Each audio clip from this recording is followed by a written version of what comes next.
Saya cuma mau bilang, bos, tunggu tanggal mainnya bos. Apa yang kau tabur kau tuai, engkau sikat orang, satu saat kau akan disikat lebih parah lagi bos. Orang-orang yang Tuhan pakai bos, hatinya bersih bos. Jangan mulutmu manis tapi kelakuanmu jahanam. Mau diomongin sejuta kali juga saya pasang badan lah. Itu kehidupan ya, sudah ditentukan oleh Allah SWT. Ya inilah kejadiannya. Sudahilah persoalan ini ya, kita ribut-ribut nggak ada gunanya. Om yakinkan jangan nyawa Om bahwa yang bunuh Jessica. Kemarin siapa ya, Pak Susanti ya, sudah bicara sama bosnya TikTok supaya dikasih take down-nya bagaimana gitu. Oh my god! Oh my god! Oh my god! Oh my god! Oh my god! Oh my god! Oh my god!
Dia itu saking banyaknya racun yang dia minum, belum sampai waktu awal diperiksa itu 70 menit, belum sampai bawah sudah asfiksia.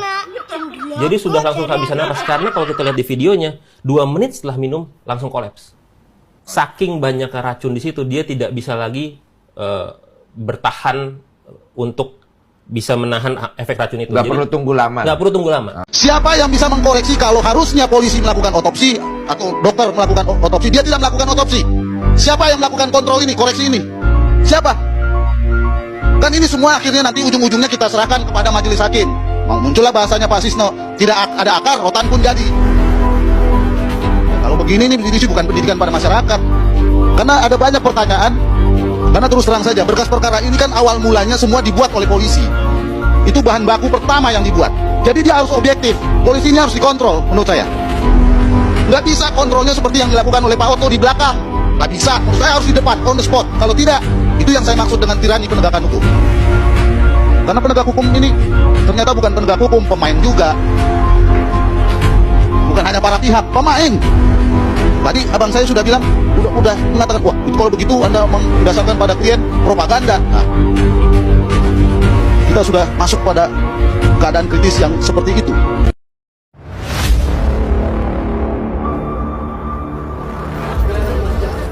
Master Limbat mengatakan Tuhan tidak tidur, malah ini akan menjadi kunci kebebasan untuk Jessica. Jadi jauh-jauh hari sebelumnya Master Limbat itu dengan mata spiritualnya sudah melihat bahwasannya beliau meyakini Jessica Kumala Wongso 100% akan bebas. Hal ini didasari dari dukungan-dukungan masyarakat dan kita para advokat ya yang mendukung Jessica Kumala Wongso.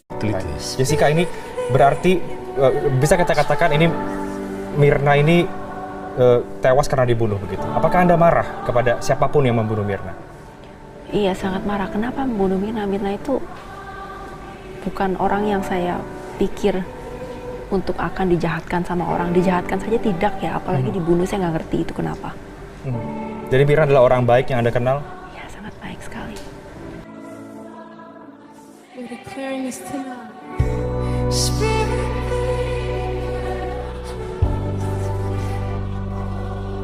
Jessica bukanlah orang yang membubuhkan racun ke dalam kopi itu. Bagi saya sulit dinalar, Pak Karni, bahwa ada kemudian orang yang kita anggap rasional, kemudian memilih racun, tapi kemudian pada saat yang sama dia tongkrongi korbannya.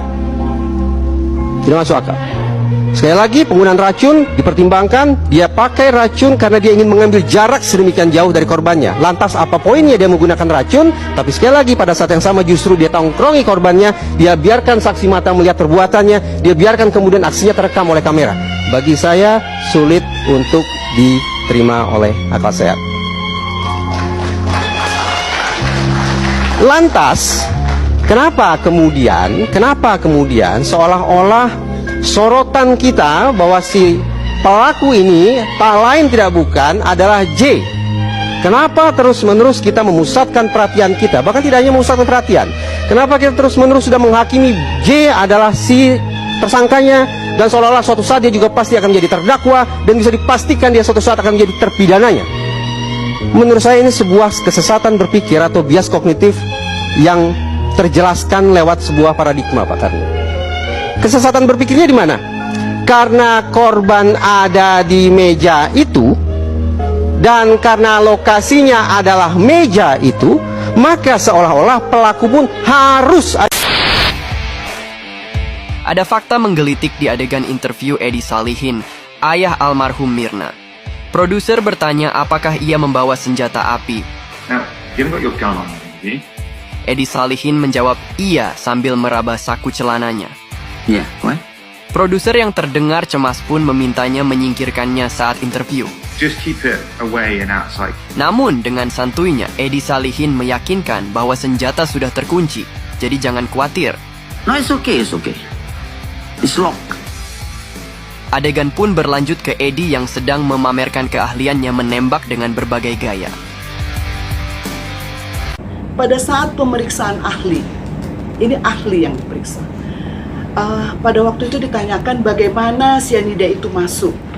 Terus kemudian ahli ini menyampaikan bahwa saya itu adalah seorang ahli yang membidangi sianida, yang memeriksa di dalam tubuh, bukan yang di dalam gelas. Untuk ciri-ciri di tubuh itu kami tidak menemukan bahwa ada sianida di sana. Tapi kemudian oleh Hakim BG ini menyampaikan bahwa sianida itu emangnya masuk dari mana? Dari mulut kan, bukan dari pantat, mohon maaf. Nah, ini kan sudah tidak etis. Itu disampaikan depan persidangan. Jadi ada 3 hal ini. Sebenarnya masih banyak yang lain yang dia lakukan. Kami sudah melampirkan di flash disk video-video termasuk hasil persidangan itu. Om Hao, ini ada satu pertanyaan.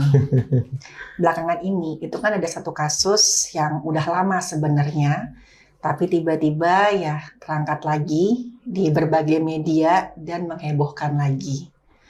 Nah, tanpa menyebut nama, kejadian, itu saya pengen tanya, kalau dari retrokognisinya Om Hao, kira-kira sebenarnya yang terjadi di kasus itu seperti apa? Dan siapa yang sebenarnya bersalah. Nah, tapi sebelumnya kita minum dulu kopinya, Om. Dingin ini, Tata. Iya, kalau dari sudut pandang saya ya, atau sesuatu hal yang peristiwa ini sebenarnya sudah lama. Bahkan saya sebelum ada di KTJ waktu itu, tapi saya sudah mengikuti. Ini sebenarnya satu peristiwa itu yang sangat gampang sekali sebenarnya kan diungkap. Menurut saya, sangat gampang banget itu, karena hanya menimpa satu korban di suatu tempat yang itu hanya satu juga, dan kejadiannya sudah sangat terlihat. Tetapi banyak sesuatu hal yang menutupinya. Menutupi di sini tidak secara mistis, tetapi sudah terencana dengan baik.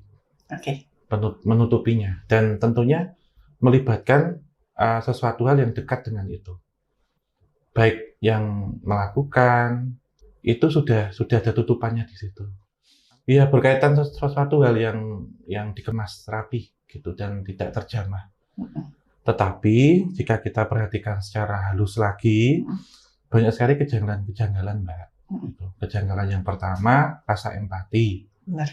Yang kedua, siapa yang akan ditumbalkan. Karena dia tahu banyak hal sih sebenarnya. Korban ini tahu banyak hal. Dia menyimpan sesuatu hal yang bisa menyelamatkan orang ini, gitu. Dan berikutnya, banyak juga yang menggunakan atau memanfaatkan kejadian ini untuk satu kejadian untuk sesuatu hal yang lebih besar. Yang akan digapai untuk naik sesuatu hal yang lebih besar. Jadi, dikemasnya seperti itu. Tetapi harus ada sesuatu hal yang nurut. Tapi yang nurut ini juga bisa diajak kompromi nih. Udah bisa dideketin nggak? Bisa dinego nggak orang ini gitu. Dan menurut saya ini nggak akan selesai ketika itu masih ada di satu area yang itu masih rapat. Gitu. Karena ketemu ini akan hilang, ketemu itu akan hilang, ketemu ini akan hilang. Karena melibatkan sesuatu hal yang besar dan mempertaruhkan sesuatu hal yang besar juga. Tapi kalau boleh dicari ya, atau ditelusuri, nggak usah jauh-jauh. Udah di sekitaran situ aja. Termasuk di sekitaran itu juga. Jadi ada intinya lagi, ada yang di luar tapi nebeng. Gitu, kalau yang bisa. Dan dari analisis sesuatu hal, itu juga banyak kejanggalan yang bisa ditemukan gitu dari kejadian-kejadian. Karena ini menggunakan unsur kimia ya, kalau kita lihat ya. Dan unsur kimia yang dimaksud itu sesuatu hal yang mudah bereaksi sebenarnya, mudah sekali bereaksi, yang ketika dilakukan bukan oleh seorang ahli kimia, itu akan bisa mempengaruhi cedera secara fisik orang yang melakukan itu.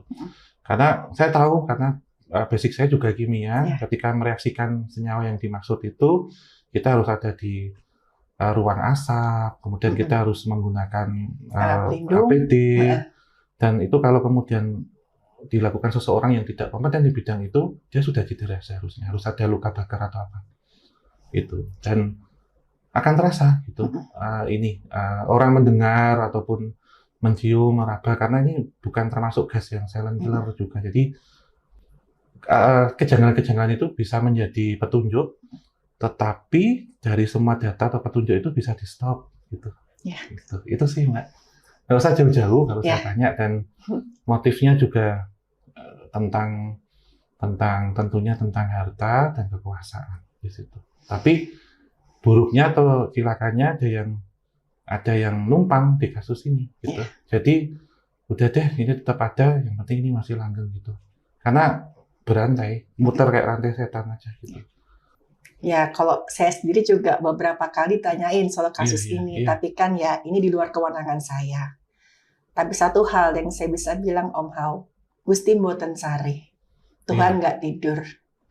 Pada akhirnya, ya korban pasti akan dapat keadilan. Iya, karena tidak ada kejahatan yang sempurna. Aduh, luar biasa. Tadi kita udah diskusi ya tentang sesuatu yang dari sudut pandang medis dan juga dari mistis.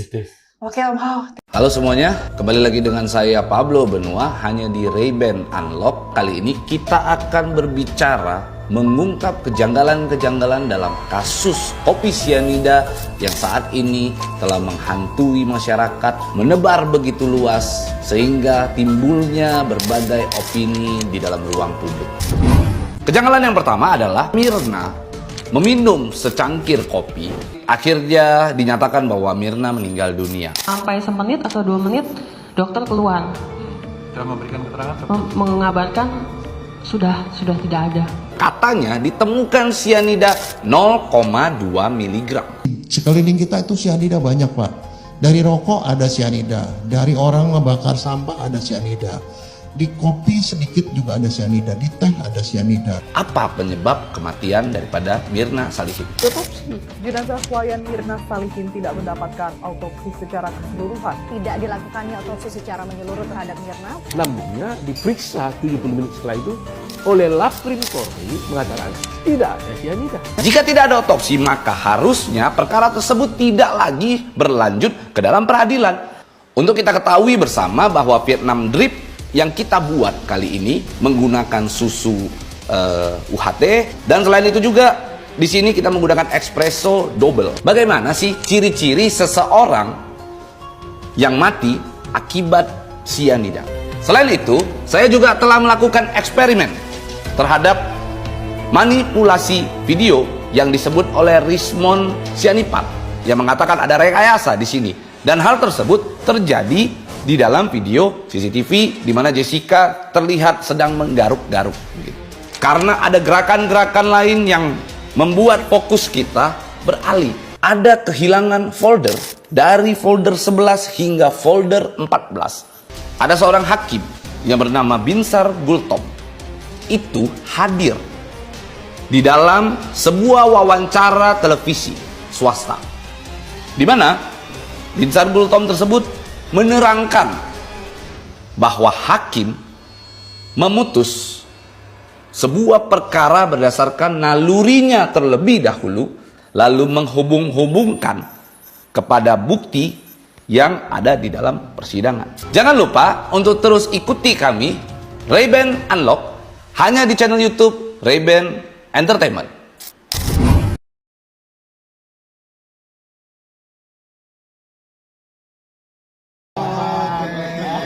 Ini kan bisa terungkap dan kemudian semakin jelas.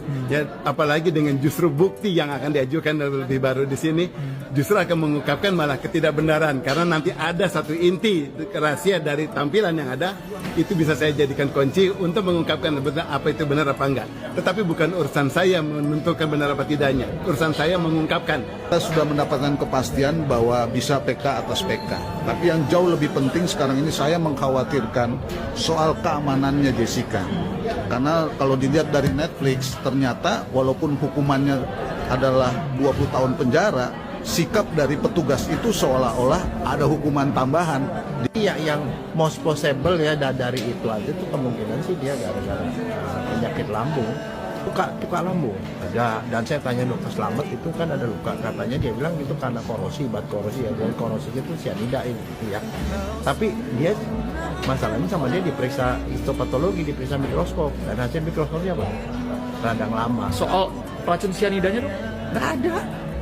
Ya, yang penting adalah memberikan rasa keadilan dan juga bermanfaat untuk masyarakat. Itu yang paling penting.